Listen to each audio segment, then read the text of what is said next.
დილამშვიდობის მოგესალმებით კიდევ ერთხელ ვაგრძელებთ დილის პალიტრას და გადავინაცვლოთ ჩვენი გადაცემის იმ ნაწილზე, როდესაც სრული ეს დრო ზუსტად 10 საათამდე სტუმრებს ვუთმობთ ხოლმე, ვფიქრობ ძალიან საინტერესო და მნიშვნელოვანი თემით ვაგრძელებთ ეთერს. უნდა იცოდეს თუ არა ბავშვმა სკოლაში შესვლამდე წერა-კითხვა და ანგარიში ნამდვილად ბევრი სხვადასხვა აზრი არსებობს აღნიშნულ თემასთან დაკავშირებით და პირველ რიგში ჩვენს ძალიან გვაინტერესებს. თამთამ გაიარა ეგ ეტაპი, თუმცა მე და თაკოს აი ახლა ალბათ ზუსტად ეგ ეტაპი გვიწევს.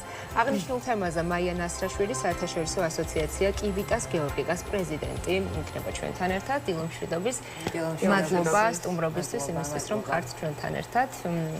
თემა ძალიან მნიშვნელოვანია, განსაკუთრებით 5 წლამდე მშობლებისთვის, რომლებიც ცდილობთ, რომ რაღაცნაირად ყველაფერი ვასწავლოთ ამას ეკისთვის ბავშვს და ვამაყობთ და გვიხარია ამ ყველაფრით. თუმცა, საინტერესოა თქვენგან მოვისმინოთ, რამდენად სწორია, რომ ბავშვმა წერა-კითხვა და ანგარიში ისწავლოს, სანამ სკოლაში შევა, თუ უშუალოდ სკოლის პასუხისმგებლობაა ეს ყველაფერი და პირიქით შეიძლება ცუდი შედეგი გამოიწვიოს ამან. ძალიან კარგი თემაა, მოგესალმებით კიდევ ერთხელ, მადლობა. ზოგადად ბავშვებზე როდესაც საუბრობენ ძალიან მიხარია.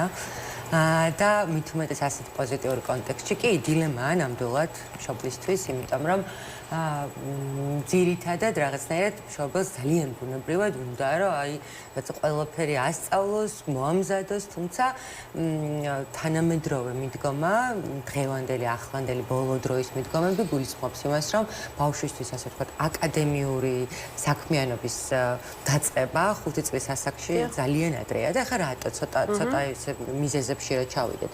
პირველ რიგში, იმიტომ რომ 5 წლის ბავშვისთვის თავარი, ასე ვთქვათ, საქმიანობა ყველაზე ძირითადი საქმიანობა არის თამაში და გართობა. ჩვენი საზოგადოებისთვის აი რაღაცნაირად ისე ხდება, რომ თითქოს აი რაის აკეთებს, თამაშობს, ნიშნავს, რომ ეს რაღაცას უსაქმიანობს.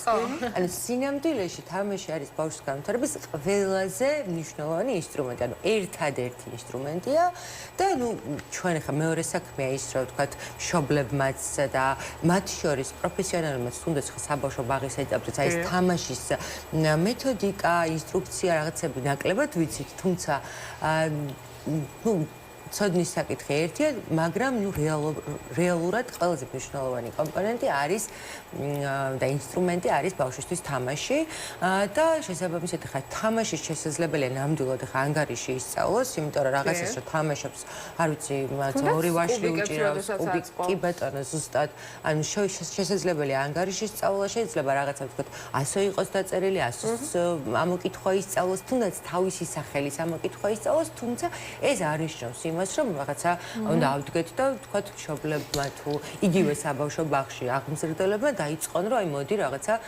ანგარიში წერა-კითხვა ვასწავლოს. სასაკობრივად იმდენად მრავალფეროვანია ეს თამაშებიც, აი თუნდაც წიგნის მაღაზიებში და ასე შემდეგ, სადაც ხელმისაწვდომია ეს ყველაფერი, რომ რაღაცნაირად თამაშის მობეზრებაც გამორიცხული არის ამ შემთხვევაში, სასაკობრივად მიყვებით. ცოდნა ჭირდება, რაც თავი აი ცოდნა ჭირდება, როგორ მივუდგეთ, როგორ ვათამაშოთ და მეორე მომენტი ერთი რაც გასათვალისწინებელია, რომ რეალურად თქვათ, მოხდა ისე, რომ ვასწავლით წერა-კითხვას გვიზის ბავშვი, ნუ ხა ამას ალკე ვიტყვი რა თავისი გავლენები აქვს, თუმცა რეალურად თავარ დროს კარგავს, ანუ თამაშის დროს კარგავს და თამაში არის ის, რითაც სწავლობს რეალურად ყველაზე მნიშვნელოვან უნარჩვევებს, რომელიც მას აი ზუსტად სკოლაში ჭირდება. ანუ სასკოლო შეიძლება იყოს, ხო, ეს იმიტომ ხა სოციალურ ქსელებში არსებობს ხო რაღაც ბევრი ჯგუფები მშობლების და ხშირად ამაყაწერენ ხოლმე, რომ აი ჩემი შვილი 4 წლის არის და უკვე კითხულობს, ჩემი შვილი 4 წლის არის და უკვე წერს და ასე შემდეგ და რაღაცნაირად აი მგონია ხოლმე ყოველთვის რომ თითქოს ზედმეტ დატვირთვას ახდენ სამ დროს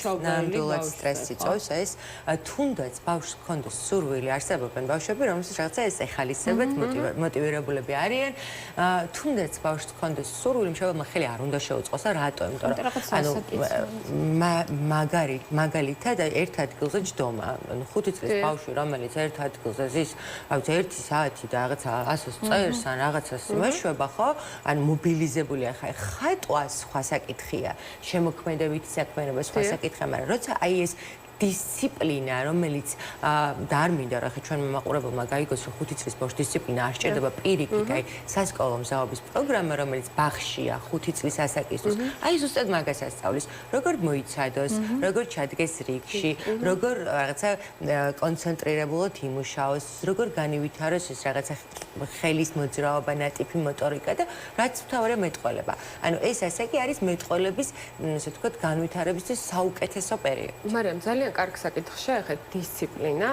ესეც ბოლო პერიოდში რატომღაც ძალიან შეიცვალა მიდგომები, დამოკიდებულებები მშობლების მიმართ და რაღაცნაირად ბავშვის დამოუკიდებლობა და თავისუფლება თითქოს აღარ მოიაზრებს დისციპლინურ საკითხებს. მაგრამ აი როდესაც საუბრობთ იმაზე, თუ რამდენად მნიშვნელოვანია ბავშვმა სანამ სკოლაში შევა იცოდეს წერა, კითხვა, ანგარიში და ასე შემდეგ.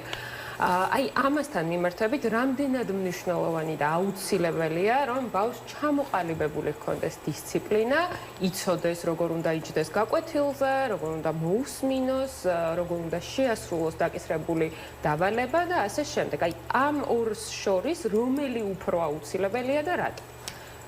ძალიან ესეთი კომპლექსური კითხვაა და ძალიან მნიშვნელოვანი, იმიტომ რომ აი ჩვენ რასაც ვეძახით დისციპლინას აქვს ორი მთავარი განშტოება და ყველაზე მნიშვნელოვანი არის პოზიტიური დისციპლინა, როგორც ამას უწოდებენ. იმიტომ რომ დისციპლინა, ანუ ბავშვისთვის ის რომ მან იცოდეს აი ეს წესები, არის აუცილებელი ნაწილი მისი განვითარების, იმიტომ რომ სხვაგვარად ის ვერც თქვათ სასკოლო ეტაპზე იქნება მზად, ეს მოიწვევს დამატების სტრესს, იმიტომ რომ იქ ვერ ჩერდება, არ იცის როგორ მოიქცეს, ანუ ის მერე უკვე მისი ქცევა უკვე შედარებით რთულდება და ეს მერე უკვე სხვა პრობლემებს იწვევს. ამასთან ერთად ალბათ ბოდიში რომ გაწყვეტინებთ, როდესაც არის ვენებს მოუწესრიგებელია და ასე შემდეგ, შენიშვნაც პედაგოგის მხრიდან გაცილებით მეტია ამ კონკრეტული ბავშვის მიმართ. ესეც ალბათ ზრდის და სტრესის დონეს თვითონ ბავშვში და ესეც რაღაცნაირად გარკვეულ აგრესიამდეც კი შეიძლება მივიდეს. ნამდვილად, იმიტომ რომ ეს ყველაფერი მე რაღაცნაირად თითქოს მის მიმართ ილექება და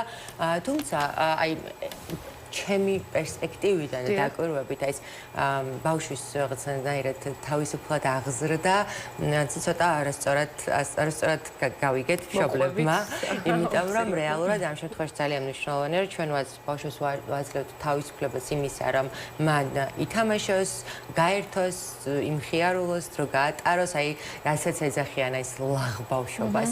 აი ეს კონდეს, თუმცა ეს ამის პარალელურად აი ამ პოზიტიური დისციპლინის გარეშე, მისი უნარების განვითარების გარეშე, რომ მან შეძლოს საზოგადოებაში ადაპტირება, კომუნიკაცია, მეტყველება, იგივე თუნდაც რაღაცა საკლასო ოთახში გაჩერება და თანატოლებსა და უფროსებთან კომუნიკაციის დამყარება, ამის გარეშე ჩვენ მშობლები იქნება ეს თუ პროფესიონალები, რომლებიც ბავშვებთან არიან, ძალიან დიდ შეცდომას უშვებენ და აი იმ ქვეყნებში, სადაც თქვათ ბავშვი ინდივიდუალურად ფასდება, არის თუ არა მზად სკოლისთვის, იქ არ ითვლება დიდ ტრაგედიად, თუ მაგალითად ბავშვი არ წავიდა 6 წლის ასაკში სკოლაში. იმიტომ რომ 5 წლის ასაკში გვინდა ხოლმე, ოქტომბერშია დაბადებული არის. ძალიან დიდი ტრაგედია, იმიტომ რომ რაღაცა თითქოს ბავშვს ვართმევთ აი განვითარების შესაძლებლობას და ეს ცოტა აი მესმის მე მშობლების, იმიტომ რომ ასე იყო ყოველთვის, ჩვენც ასე გავიზარდეთ და აი ძალიან კარგად მესმის, თუმცა აი ცოტა თუ შევხედავთ იმას, რომ აი ის პერიოდი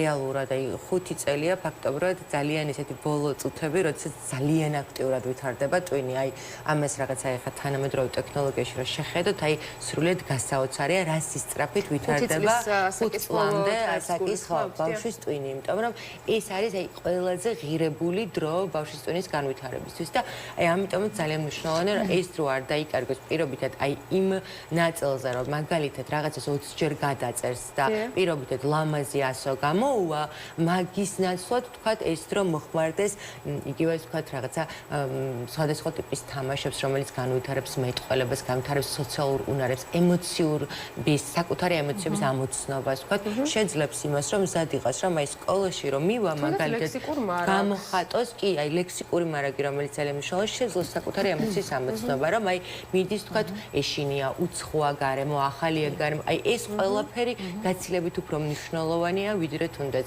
ანგარიში იქნება ეს თუ წერა კითხვა. ქალტომაია თქვენ სკოლის მწვერვალის მოსამზადებელი პერიოდი ახსენეთ და ფრესკული უკვე საქართველოშიც ძალიან პოპულარული და აქტუალურია და მე ვფიქრობ, რომ ძალიან კარგია, როდესაც რაღაცნაირად მოსამზადებელ ბაზას უქმნი ბავშვი. თუმცა ყველა ბავშვი არის ინდივიდუალური, ხო და ძალიან ხშირია, რომ თქვათ ერთი კონკრეტული ბავშვი სწრაფად დადვილად ითვისებს, თუნდაც ასოების წერას ან ანგარიშს და რიცხვებს, მეორე ნაკლებად. აი ასეთ დროს მშობელსაც ხან აღარ ყოფნის ნერვები და ენერგია და არის ხოლმე რაღაცნაირად ცოტა დაძაბულობა და შეიძლება ამ დროს ბავშვს შენიშვნა მიუცეთ ისეთი, რომ მე საერთოდ დავაკომპლექსოთ, დავსტრესოთ და საერთოდ აღარ მოუნდეს მერე წერა და ასე შემდეგ. აი ამ დროს რა უნდა გაითვალისწინოს მშობელმა, რომ რაღაცნაირად უარყოფითი გავლენა არ მოახდინოს ბავშვზე და არ მოიყვანოს იმ ფრესკულიდან, სადაც წერა-კითხვას ასწავლიან, იმიტომ რომ ფრესკული არ არის ამისთვის. ფრესკული არის ზუსტად იმუნარების გამთავრებისთვის, რაც ბავშვს ჭირდება, რომ აი შემდეგ სკოლისთვის იყოს პირველი კლასი გამოვა ზუსტად.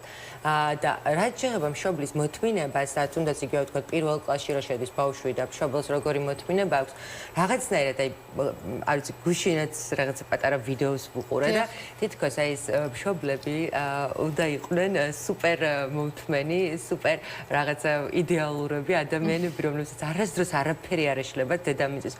ეს ხო რეალობა არ არის, ანუ მშობლები ჩვეულებრივად ბრაზდებით, წყის, წყობიდან გამომდინარე ახაც ვიდეო ახსენეთ, აი ბოლო პერიოდში ინფორმაციული არეალი იმდენად გაფართოვდა და იმდენ რაღაცაზე მიგვიწვდება მშობლებს ხელი, რომ ჩვენ უკვე ვიცით ამ ყვირილმა, ჩხუბმა და ასე შემდეგ რამხელა დაღი შეიძლება დაასვას მის მომავალს და albათ ეს განაპირობებს შემდეგ ჩვენს ღელვას, რომ ვაიმე ახლა რა გავუკეთე მის ცხოვრებას. თუმცა აი მაგის თქმა უნდა ზუსტად რომ ჩვენ ეს ინფორმაცია მივიღეთ, რომ ეს ყველაფერი ცუდია და ეს ყველაფერი ნამდვილად ცუდია, იმიტომ რომ ბავშვს უნდა ჰქონდეს გარემო, სადაც ის თავს იგრძნობს მშვიდად, უსაფრთხოდ დაცულად და პირველ რიგში ეს მშობლისგან მოდის, მაგრამ ჩვენ არ გვასწავლეს ჩვენ თვითონ როგორ ვიყოთ ისეთი მყარად, კარგად გაწონასწორებულად, ბედნიერად, რომ რაღაცა ესენი დაგვაკლდა და ამიტომ არა ის სულ მშობელი არ ვიცი, მე არ მინახავს, არ გვაქვს ხოლმე პოზიტიური მშობლობის შეხვედრები, არ შევხვედრივა მშობელს, რომელსაც საკუთარი თავის დადანაშაულებაში, აი უზარმაზარ მწვერვალებს არ მიუღწევია. იმიტომ რომ ყველა მშობელი ახერხებს ამას, რომ აი რაღაცნაირად, აი ამაშიც საკუთარ თავს დადანაშაულებს, ამაშიც მესმის, თუმცა რეალურად ჩვენთვისაც მშობლებისთვისაც არ უსწავლებია. ჩვენში გამძაფრდა. არა, ნამდვილად არა. ჩვენი მშობლების თაობას, ჩვენი მშობლების თაობაში არის რაღაც ესე მძაფრად, თორე მე არ მახსოვს, ახლა დედა ჩემი დავშლარიყო და ენერგიულად. ჩვენ თუ დავუყვირეთ, შეიძლება ორიღამე არ გეძინეს. თუმცა იცი, ჩვენს თაობაში ეს ყველაფერი ვერ იქნებოდა, იმიტომ რომ პოზიტიური აღზრდის მეთოდები არ იყო და განსხვავებული. თუმცა მე არ მინდა რომ ჩვენი მაყურებელი რაღაცა შეცდომას შევიდეს, რომ თითქოს რაღაცა დღეს საქართველოში პოზიტიური აღზრდის მეთოდს იყენებს აი ამ UNICEF-ის მიქსის კვლევით ვიცით რომ 79% მშობლების იყენებს მხოლოდ პოზიტიური აღზრდის მეთოდს და ნუ დანარჩენი შეიძლება იყოს ძალადობრივი და მათ შორის ბოლო კვლევებში გამოიკეთა უკვე манипуლაციური, რომელიც არის თქვათ შეიძლება ფიზიკური ძალადობა არ იყოს და თქვათ როცა ბავშვი არც ამას ან ბავშვის უგულებელყოფა არ იყოს და პირობითად ბავშვი იყოს მოვლილი, ჩაცმული, დახურული და ასე შემდეგ, თუმცა ემოციური ძალადობა, რომელიც აი манипуლაციური მიდგომა, როდესაც რაღაცას ბავშვს აი თუნდაც იგივე შენ ამას კარგად დაწერ, ამას კარგად ისწავლე, მხოლოდ მე გეღირსება რაღაც არ ვიცი. და ეს манипуლაციური მიდგომები, ხო, ეს манипуლაციური მიდგომები ჯერ ისე მკვეთრად არის და ისევე როგორც მათ შორის ხა ფიზიკური ძალადობაც ძალიან აქტუალურია. ძალიან საინტერესოა, როგორ დავიცვათ ზღვარი манипуლაციასა და დისციპლინური ქცევების ჩამოყალიბებას შორის. იმიტომ რომ ხშირად შეიძლება მშობლები ვთვლიდეთ, რომ ეს რაღაც აი კონკრეტულად თუნდაც ჯერ მიირთვი სადილი და შემდეგ ტკბილეული, ხო? აი ესეც ახლა როდესაც საუბრობდით, რაღაც დავფიქრდი, რომ მეც ხომ არ ვარ манипуლატორი მშობელი მეთქი. აი ეს ზღვარი როგორ შეიძლება რომ დავიცვათ? თავარი პასუხი აქ არის მიჯაჭვულობა, ჯანსაღი მიჯაჭვულობა, როდესაც ჩვენ ასე ვთქვათ, შვილთან, მშობელი შვილთან ამყარებს ჯანსაღ მიჯაჭვულობას, როდესაც ეს კავშირი არის რაღაცა ურთიერთპატივისცემასა და ურთიერთ, ასე ვთქვათ, შეთანხმებაზე დამოკიდებული, შესაბამისად ეს манипуლაციური მიდგომა არ არსებობს. იმიტომ რომ აი მაგალითად თქვენი მაგალითი ხარაც მოიტანეთ, ხო? ეს აბსოლუტურად ბუნებრივი ამბავია, იმიტომ რომ რაღაცა ბავშვმა უნდა იცოდეს, რომ ვთქვათ, პირობითად ჯერ ეს არის, ვთქვათ, შემდეგ ეს არის გარკვეული წესების დაცვა. თუმცა ახსნილი თან ეს ყველაფერი რისკა. აი მეორე манипуლაციურია, როდესაც ვთქვათ, თუ პირობითად რაღაცას არ გააკეთებ, ამას ვერ მიიღებ. ანუ ის როდესაც შენ გაქვს ძალაუფლება, როგორც მშობელს, ანუ როდესაც შენ ბავშვს აგრძლებინებ, რომ შენია ძალაუფლება, აგრძლებინებ არა იმას, რომ ასეთი წესები არსებობს და შენ მას ეხმარები, რომ ეს წესები პრაქტიკაში დაანერგოს. არამედ აჩვენებ, რომ მე ვარ ის ადამიანი, მე ის ერთადერთი ძალაუფლების მქონე, რომელიც წყვეტს წესებს და მათ შორის ეს წესები შეიძლება იყოს უსამართლო, მაგრამ აწესებს წესებს. ამიტომ ძალიან მნიშვნელოვანია, რომ აი სამართლიანი წესები, ურთიერთშეთანხმება იყოს საფუძველი და არა მშობლის ძალაუფლება. კი ბატონო, სულ ცოტა დრო გრჩება და ჩვენ ძირითად თემას რომ დავუბრუნდეთ, ბაღს რა როლი აქვს სკოლისთვის მომზადებაში? ბაღს აქვს უზარმაზარი როლი, იმიტომ რომ სასკოლო მზაობის პროგრამა და ასეთი არსებობს ჩვენი კანონმდებლობით. სასკოლო მზაობის პროგრამა მოიცავს მათ შორის იმას, რომ ბავშვს განუვითაროს ყველა საჭირო უნარი, რომელიც მას სჭირდება სკოლაში შესასვლელად, მათ შორის ეს იქნება მეტყველება, ეს იქნება ემოციური განვითარება, საკუთარი ემოციების ამოცნობა, ფიზიკური განვითარება, ასევე თქვათ იგივე მოტორული განვითარება, რომელიც მას შემდეგ უკვე ძალიან სჭირდება იგივე წერა-კითხვის პროცესში, წერის პროცესში. თუმცა, ნუ ხა მეორე საკითხია ეს, რამდენად თქვათ პრაქტიკაში, რამდენად ხორციელდება და პრაქტიკაში რამდენად არსებობს. ეს იგივე პრობლემა არსებობს, როგორც თქვათ, საჯარო ბაღებში, ასევე კერძო ბაღებში, რომლებისთვის აი ის დაკვეთა, რაც თქვენ წეღან ახსენეთ, რომ აი შესაძლებელია რომ რაღაცა ვთქვათ მე ვასწავლი წერა-კითხვა სკოლაში მომზადებული იქნება ეს დაკვეთა რადგან მშობლისგან მოდის ბაღები ხშირად ამას ასე ვთქვათ კერძო ბაღები საკუთარი ასე ვთქვათ იმისთვის იყენებენ საკუთარი პრესტიჟისა და ეგრეთ წოდებული ბექგრაუნდის შესაქმნელად და აქ ძალიან მნიშვნელოვანია ხშირად სამწუხაროდ თვითმშობლებიც თხოვენ რომ აი რატო არ იცის ჩემაშვილმა ლექსები იმიტომ რომ აი აქაც ეგ არის მშობლის ცნობიერება ყველაზე მნიშვნელოვანი ნაწილია რომ ერთის მხრივ ბაღი იყოს ძლიერი და მიაწოდოს შესაბამისი სერვისი და მეორე მხრივ თან დაეხმაროს მშობელს რომ იცოდეს მისი შვილისთვის საუკეთესო რა არის. უღრმესი მადლობა ძალიან საინტერესო საუბრისთვის შევახსენეთ მაყურებელს საუბრობდით უნდა იცოდეს თუ არა ბავშვმა წერა-კითხვა სკოლაში მისვლამდე და აღნიშნულ თემაზე ჩვენი სტუმარი იყო მაია ნასრაშვილი საერთაშორისო ასოციაცია კიბიტას გეორგიკას პრეზიდენტი.